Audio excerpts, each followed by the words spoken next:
विद्यार्थी मित्रों, આપણે ધોરણ 10 ની અંદર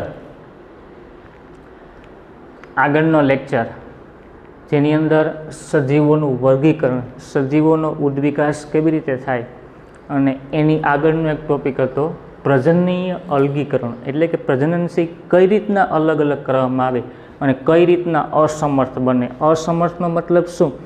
તો કે બે જાતિઓ હતી, આ બંને જાતિઓ અલગ અલગ હતી તો બંને પ્રજનન કરી શકતી નહીં. આ તમને ટૂંકમાં માહિતી આપી દઉં. ઉદ્વિકાસ શા માટે કર્યો હતો? તો કે ઉદ્વિકાસ એટલા માટે કર્યો હતો કે સજીવો બે પ્રકારના હતા. એક આદિકોષ કેન્દ્રી, નંબર 2 સુકોષ કેન્દ્રી. હવે સુકોષ કેન્દ્રીની અંદર શું હતું? તો કે સુકોષ કેન્દ્રીની અંદર પટલમય અંગિકા હતી. પટલમય અંગિકા એટલે શું? યાદ કરો. પટલમય અંગિકા એને કહેવાય કે જેની અંદર કોષ કેન્દ્ર હોય, કોષ કેન્દ્ર પટલ હોય, કણાભસૂત્ર હોય, ગોલ્ગી કાય હોય, તારા કેન્દ્ર હોય, લીસી અંતઃકોષરસ ઝાડ હોય, ખરબસડી અંતઃકોષરસ ઝાડ હોય, લાઇસોઝોમ હોય, રિબોઝોમ હોય, એને શું કહેવાય? તો કે પટલમય અંગિકા. ત્યારબાદ સુકોષ કેન્દ્રીના પણ બે ભાગ પડ્યા હતા, યાદ કરો. એક કોષી સજીવ અને નંબર 2 બહુકોષી સજીવ. એક કોષીય સજીવ કોને કહેવાતો હતો? કે જે સજીવની અંદર માત્ર એક જ કોષ હોય. કેટલો હોય? એક. અને જે સજીવની અંદર બે કરતા વધારે કોષ હોય ને એને શું કહેવાય? તો કે બહુકોષી સજીવ. જે સજીવની અંદર બે કરતા વધારે કોષ હોય એને શું કહેવાય? તો કે બહુકોષી. અને જે સજીવની અંદર માત્ર એક જ કોષ હોય તેમને શું કહેવાય? તો કે એક કોષીય સજીવ તરીકે ઓળખવામાં આવતા હતા. તો એક કોષી સજીવ અને બહુકોષી સજીવ છે એના આધારે સજીવોનું વર્ગીકરણ કરવામાં આવતું હતું. ટોપિક ખૂબ જ અગત્યનો હતો. હવે આપણે આગળના ટોપિક વિશે વાતચીત કરીએ. મિત્ર, રિવિઝન હતું.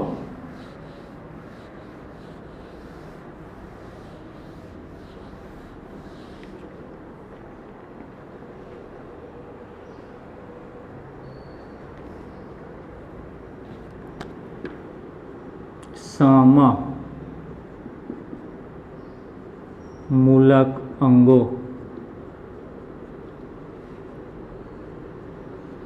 કઈ રીતે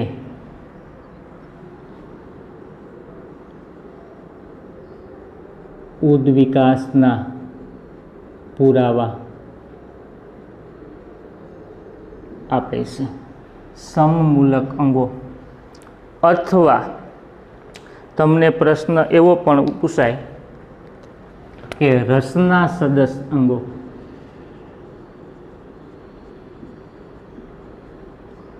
અથવા કેવો પ્રશ્ન પૂછાય? તો કે રસના સદસ અંગો. સમમૂલક અંગો અથવા રસના સદસ અંગો. જોજો શબ્દ સમજા જેવો છે. સમમૂલક અંગો.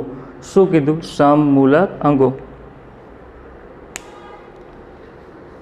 હવે સમમૂલક અંગો કોને કહેવાય? તો કે ઉત્પત્તિ, વ્યાખ્યા લખું છું, અને સંરચનાની દ્રષ્ટિએ એક જ સમાન હોય, પરંતુ કાર્યની દ્રષ્ટિએ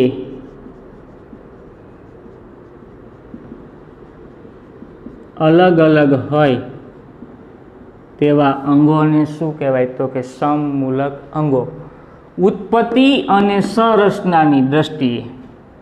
ઉત્પત્તિ એટલે એનું નિર્માણ થયું એ એક જ, એના શરીરના હાડકાઓ પણ સમાન, પણ એના કાર્ય કેવા? જુદા. ઉત્પત્તિ અને સંરચનાની દ્રષ્ટિએ એક જ સમાન, પરંતુ એના કાર્યની દ્રષ્ટિએ કેવા હોય? તો કે અલગ અલગ. તેવા અંગોને શું કહેવાય? સમમૂલક અંગો અથવા રસના સદસ અંગો તરીકે ઓળખવામાં આવે છે. આ બધા છે એ સમાન પૂર્વજોમાંથી ઉદવિકાસ પામેલા છે। આ બધાય સમાન પૂર્વજોમાંથી શું કરેલા છે? તો કે ઉદવિકાસ પામેલા છે। કોણ કોણ છે? ઉદાહરણ આપું, પેલા યાદ કરો, ઉત્પત્તિ અને સંરચનાની દ્રષ્ટિએ એક જ સમાન હોય પરંતુ કાર્યની દ્રષ્ટિએ તદ્દન જુદા હોય તેવા અંગોને શું કહેવાય? તો કે સમૂલક અંગો। આ બધા ક્યાંથી ઉત્પન્ન થયા? તો કે સમાન પૂર્વજોમાંથી ઉદવિકાસ પામેલા છે। એના જે પૂર્વજો હતા એ કેવા હતા? તો કે સમાન।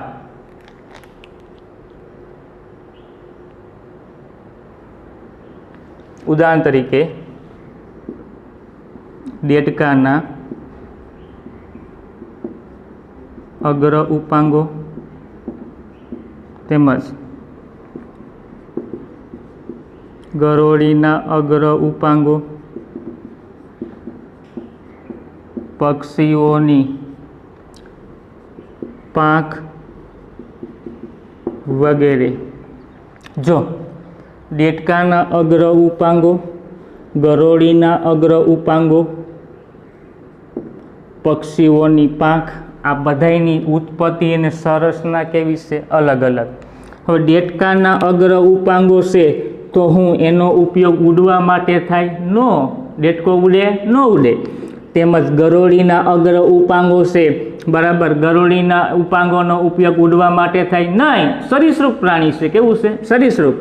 પક્ષીઓના પાંખ, પક્ષીઓની પાંખ છે એ ઉડવા માટે ઉપયોગ થાય? તો કે હા, પક્ષીઓની પાંખ ઉપયોગ થાય। આની પાંખ ઉપયોગ થતી નથી તો કેવા શું માગે? આ બધાયના હાડકાઓની રચના સમાન, આ બધાયની ઉત્પત્તિ સમાન, પણ આ બધાય કાર્ય કેવા કરે? તો કે અલગ અલગ। આ બધાયના કાર્ય કેવા છે? તો કે અલગ અલગ। જો એના કાર્ય અલગ અલગ હોવાથી તેમને રચના સદસ્ય અંગો અથવા કાર્ય સદસ્ય અંગો તરીકે ઓળખવામાં આવે છે। આ બધા પૃષ્ઠવંશીઓ છે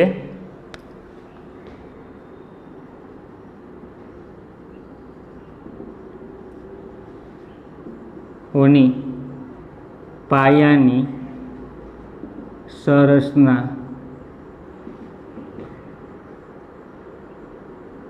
એક સમાન છે, પરંતુ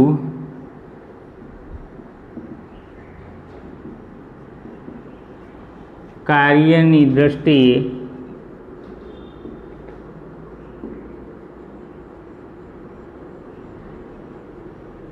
અલગ અલગ છે। પાયાની સંરચના સમાન છે પરંતુ કાર્યની દ્રષ્ટિએ કેવા છે? તો કે બધા જ અલગ અલગ છે।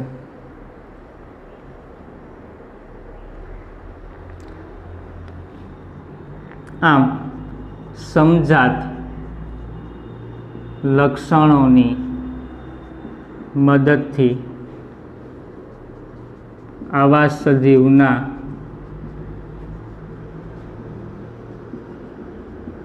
ભિન્ન ભિન્ન લક્ષણો જાણી શકાય છે।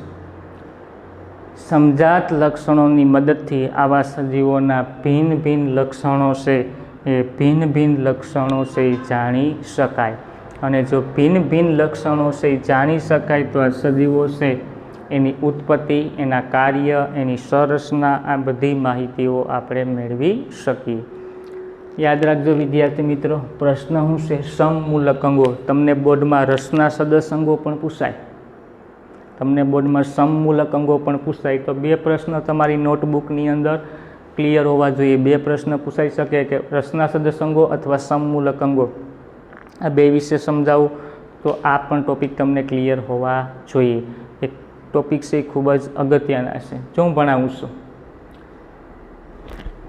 સમમૂલક અંગો ઉત્પત્તિ અને સંરચનાની દ્રષ્ટિએ એક જ સમાન। એની ઉત્પત્તિ અને એની સંરચના કેવી છે? તો કે એક જ સમાન, પરંતુ એમના કાર્ય કેવા છે? અલગ અલગ। અમુક ઉડવાનું કાર્ય કરે, અમુક છે જમીન ઉપર સરકવાનું કાર્ય કરે, અમુક છે બરાબર, એ એક જગ્યાએથી બીજી જગ્યાએ કૂદકા મારવાનું કાર્ય કરે. તો આ બધાયના ઉત્પત્તિ અને સંરચનાની દ્રષ્ટિએ તમામ વસ્તુ સમાન હોય પરંતુ કાર્ય અલગ અલગ હોય, એમને શું કહેવાય? તો કે રચના સદસ્ય અથવા સમમૂલક અંગો તરીકે ઓળખવામાં આવે છે. આ બધાનો ઉદ્ભવ ક્યાંથી થયો? તો કે સમાન પૂર્વજોમાંથી. એના જે પિતૃ હતા એ પિતૃમાંથી આ નવા સજીવનો શું થયો? તો કે ઉદ્વિકાસ. અને ઉદ્વિકાસના આધારે આ નવા સજીવો છે વિકાસ પામેલા છે. ઉદાહરણ આપું છું, દેડકાના અગ્ર ઉપાંગો તેમજ ગરોળીના અગ્ર ઉપાંગો, પક્ષીઓની પાંખ, આ બધાયની પાયાની સંરચના અને એમની ઉત્પત્તિ એક જ સમાન છે પરંતુ એના કાર્ય કેવા છે? તો કે કાર્ય જુદા જુદા જોવા મળે. કાર્ય એક સમાન નથી. કારણ કે કાર્ય કેવા જોવા મળે? તો કે જુદા જુદા જોવા મળે. બધા જ પૃષ્ઠવંશીઓની પાયાની સંરચના એક સમાન, એનો ઉદ્ભવ એક સમાન થયો પરંતુ એ બધાયના કાર્ય કેવા છે? અલગ અલગ. વિદ્યાર્થી મિત્રો, આ બધા સજીવોની વાત હું એટલા માટે કરું છું, પક્ષીઓ, દેડકો, ગરોળીઓ, બરાબર, કે એના હાડકાઓ સમાન, એની સંરચના સમાન, પણ એના કાર્ય કેવા છે? જુદા જુદા. એટલા માટે શું કહેવાય? તો કે સમમૂલક અંગો અથવા રચના સદસ્ય અંગો તરીકે ઓળખવામાં આવે છે. સમજાત લક્ષણોની મદદથી આવા સજીવના ભિન્ન ભિન્ન લક્ષણો જાણી શકાય છે. સમજાત લક્ષણોની મદદથી, સમજાત એટલે સરખા લક્ષણોની મદદથી આવા સજીવોના ભિન્ન ભિન્ન લક્ષણો. ભિન્ન ભિન્ન લક્ષણો કોને કહેવાય? તો કે અલગ અલગ લક્ષણો હોય એને શું કહેવાય? તો કે ભિન્ન ભિન્ન લક્ષણો તરીકે ઓળખવામાં આવે છે. હવે હું આ એક વ્યાખ્યા અને આ ઉદાહરણ છે એ રહેવા દઉં છું. શા માટે? તો કે આનો જ એક રિલેટેડ પ્રશ્ન આપણે ભણવાનો છે, કાર્ય સદસ્ય અંગો. એટલે આ ટોપિક છે તમને કમ્પ્લીટ આવડી ગયો છે, એટલે આ ટોપિક ભૂલી નાખું અને આ ટોપિક છે તમારે રહેવા દઉં છું, કારણ કે એને રિલેટેડ પ્રશ્ન છે એટલા માટે.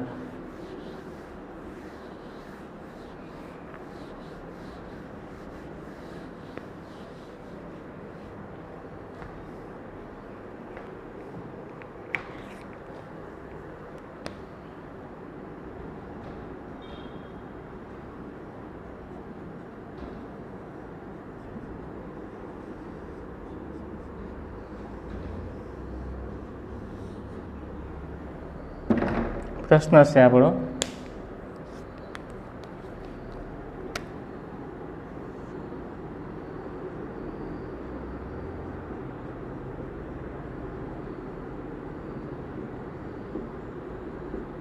કાર્ય સદસ્ય અંગો. ટોપિકનું નામ શું? તો કે કાર્ય સદસ્ય અંગો.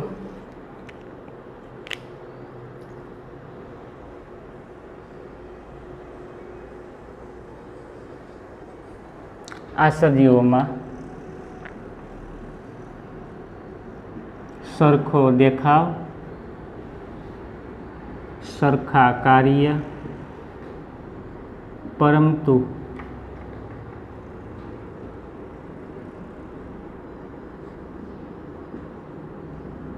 પાયાની સંરચના અને ઉત્પત્તિની દ્રષ્ટિએ તદ્દન જુદા હોય તેમને કાર્ય સદસ્ય અંગો તરીકે ઓળખવામાં આવે છે.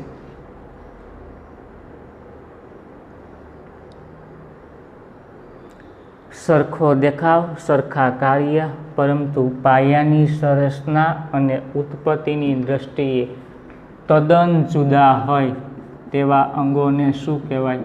તો કે તેવા અંગોને કાર્ય સદસ્ય અંગો તરીકે ઓળખવામાં આવે. તો રચના સદસ્યની વ્યાખ્યા જો, ઉત્પત્તિ અને સંરચનાની દ્રષ્ટિએ એક સમાન પણ કાર્યની દ્રષ્ટિએ કેવા હોય? અલગ. તો આ બંને અલગ અલગ વિરુદ્ધ થયું, તફાવત તમે કહો ને તફાવત થઈ ગયો કે આનો સરખો દેખાવ સરખું કાર્ય પરંતુ પાયાની સંરચના અને ઉત્પત્તિની દ્રષ્ટિએ કેવા હોય તો કે તદ્દન જુદા, એને શું કહેવાય તો કે કાર્ય સદસ્ય અંગો તરીકે ઓળખવામાં આવે છે. શું કહેવાય તો કે કાર્ય સદસ્ય અંગો તરીકે ઓળખવામાં આવે. હવે એના ઉદાહરણ જોઈએ. ઉદાહરણની અંદર શું કીધું?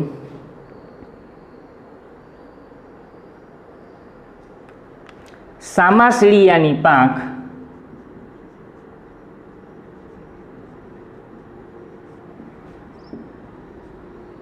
મુખ્યત્વે મધ્યસ્થ આંગળીના મધ્યસ્થ ત્વચામાંથી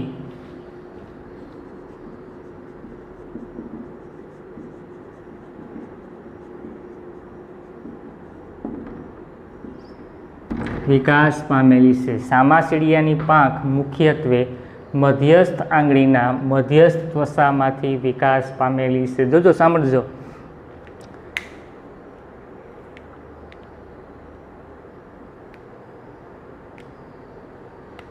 પક્ષીની પાંખ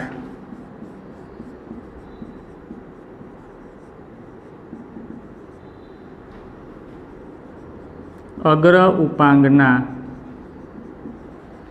ત્વચામાંથી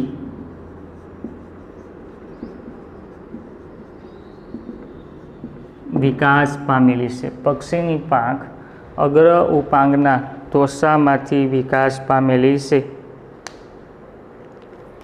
જે પીસાઓથી ઢંકાયેલી છે. કોનાથી ઢંકાયેલી છે તો કે પીસાઓથી ઢંકાયેલી જોવા મળે.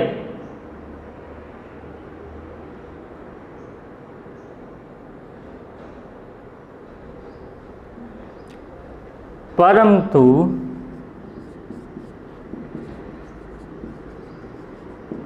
બંનેમાં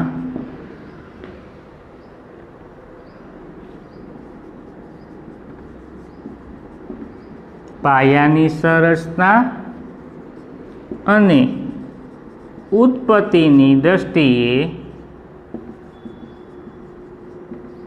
ભિન્ન છે. કેવા છે તો કે ભિન્ન છે. એટલે કેવા છે તો કે અલગ અલગ જોવા મળે છે.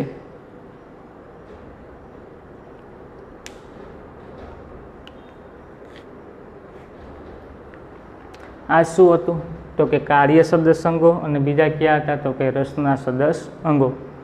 હવે આના આગળ ઘણા બધા ટોપિક છે, આપણે આ ટોપિક પરથી સમજી લેશું, પણ એટલા બે પાઠના એટલા ટોપિક છે એ તમને ક્લિયર થવા જોઈએ.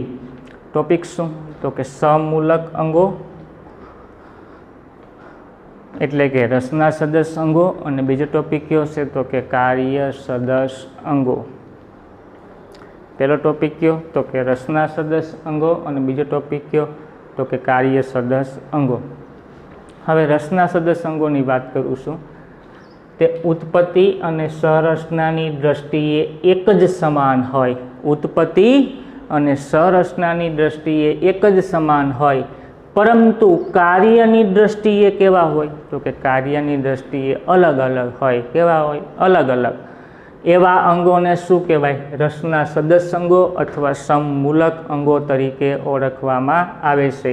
આ બધાનો ઉદ્ભવ ક્યાંથી થયો તો કે આ બધાનો ઉદ્ભવ છે એ સમાન પૂર્વજોમાંથી, પૂર્વજો એટલે કે પિતૃમાંથી આનો વિકાસ થતો જોવા મળે છે.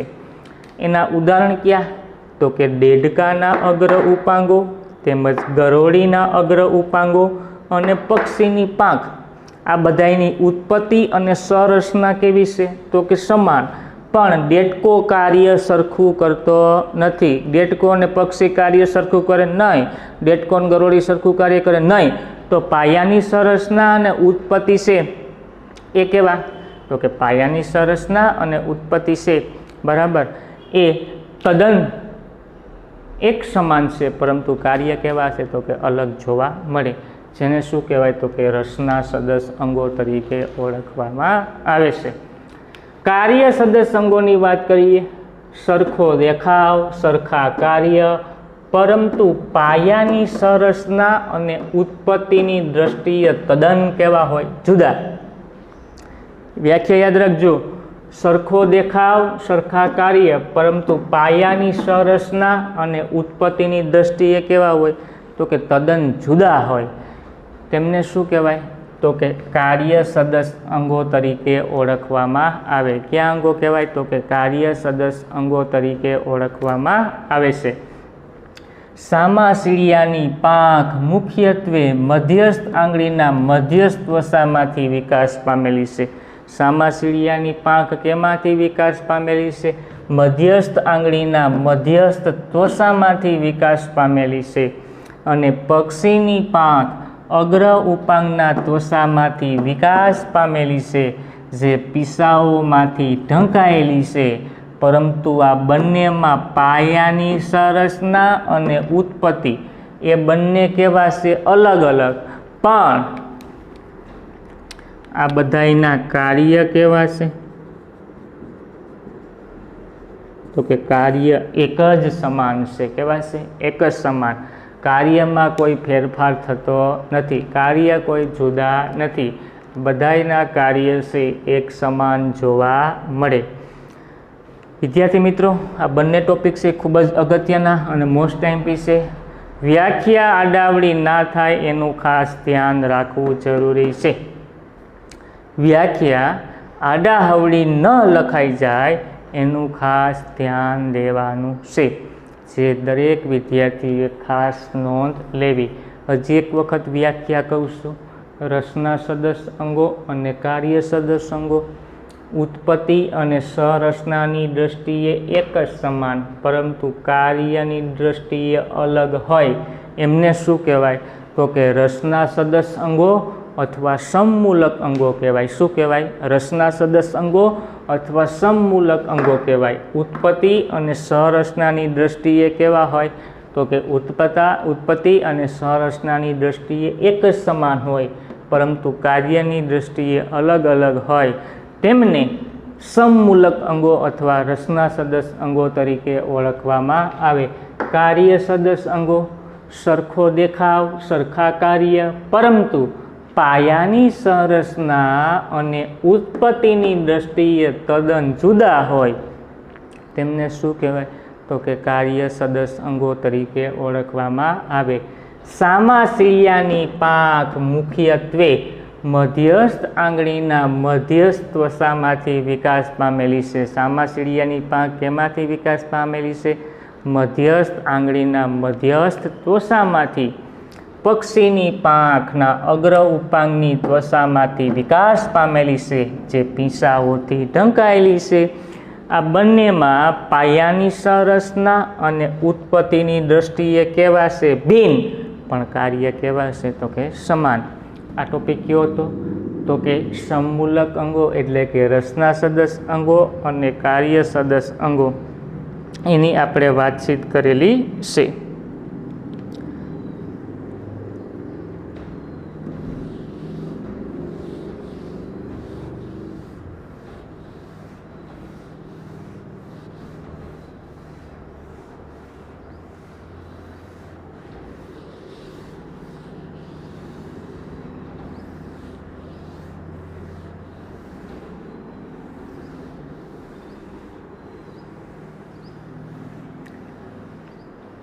હવે આપણા ટોપિક છે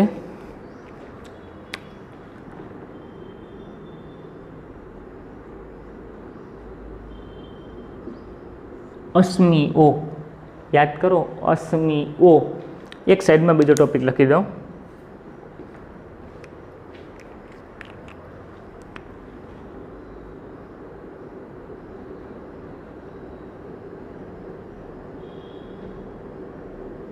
અશ્મિભૂત બળતણ. આવું ક્યાંય સાંભળ્યું હતું? અશ્મિભૂત બળતણ યાદ કરો. ઉર્જાના સ્ત્રોત. ઉર્જાના સ્ત્રોતમાં આપણે અશ્મિભૂત બળતણ વિશે સમજૂતી મેળવી હતી. તો મિત્રો, તમારા ધોરણ 10ની અંદર 3 થી 4 ચેપ્ટરની અંદર અશ્મિઓ વિશે વાતચીત કરવાની છે.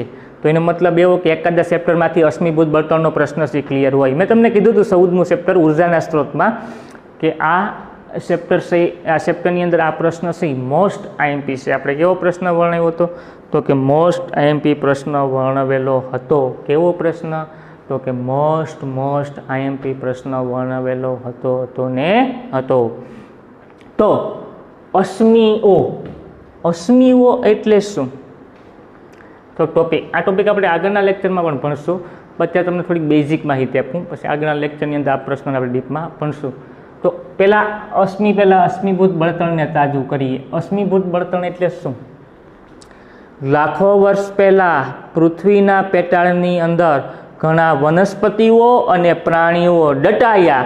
તેમના પર હવા, પાણી અને સૂર્યપ્રકાશ દ્વારા રાસાયણિક પ્રક્રિયા થઈ અને જે બળતણનું નિર્માણ થયું એને શું કહેવાય? અશ્મિભૂત બળતણ કહેવાય. કેવું બળતણ કહેવાય? અશ્મિભૂત બળતણ. પણ આપણો ટોપિક તો અશ્મિઓ છે. તો અશ્મિઓ એટલે શું?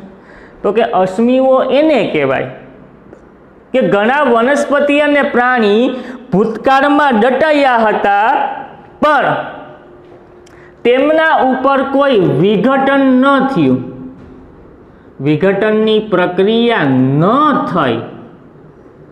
તો શું હોય? વિઘટનની પ્રક્રિયા ન થઈ હોય તો એની એક સાપ હશે. સાપનો મતલબ શું થાય? તો કે સબી.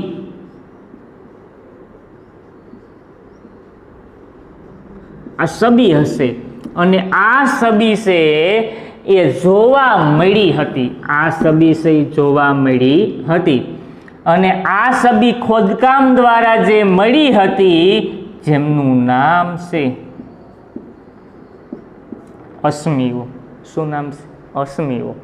એટલે કે જેની સાપ, ડાયનોસોર મરી ગયો, હવે એ ડાયનોસોર છે એ રેતીમાં દટાણો તો એનું વિઘટન ન થયું, એના શરીરની અંદર રેતી છે એ ખૂંપી ગઈ, તો ડાયનોસોર છે એ ખડકમાં રૂપાંતર થયો. આ ડાયનોસોરની સાપ છે એ ખડકમાં જોવા મળે.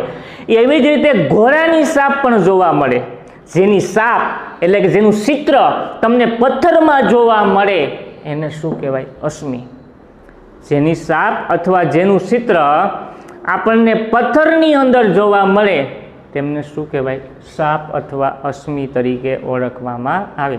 મિત્રો, આમાં ઘણી બધી આગળ પદ્ધતિઓ, ઘણા બધા નામ છે અને ઘણા બધા ટોપિક. સાપેક્ષ પદ્ધતિ, કાર્બન ડેટિંગ પદ્ધતિ, કાર્બન ડેટિંગ પદ્ધતિ, C14 કાર્બન, એની પણ વાતચીત કરવાની છે. પણ તમે ખાલી અશ્મિઓ કોને કહેવાય એની સમજૂતી મેળવી લીધી.